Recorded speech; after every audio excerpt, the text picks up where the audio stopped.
A swimming pool can be rented for $110 per hour. The pool can be rented for either 1 hour or 2 hours. The cost in dollars to rent the pool is a function of the number of hours the pool is rented. What are the domain and range of the function for this situation?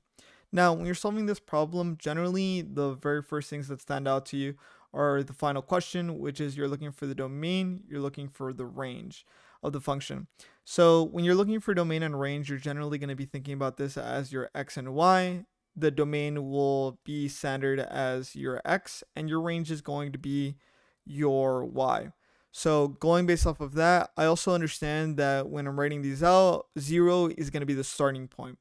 What I'm going to notice is that $110 per hour is going to go ahead and be my range. The reason for that is that generally something to know is that time is going to be domain. So domain can also be time. Sorry for the bad handwriting there. So we can understand that we're going to have 0, 1, and then 2 for my domain. Going based off of that, I can go ahead and assume that my range is going to go ahead and be 110 and then go ahead and be 220. Understanding that, I can go ahead and say for sure it's not going to be C because I do have an answer. It's not going to be D because I do know that it's capped at the values of 2 hours maximum. So going based off of that, I can go ahead and say that my range is not going to be 1, 2.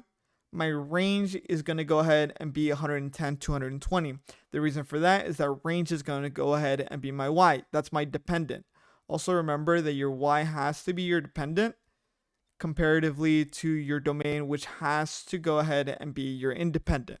Remember that dependent is generally almost always going to be time, since there is nothing that controls that, and that would be the answer for this question.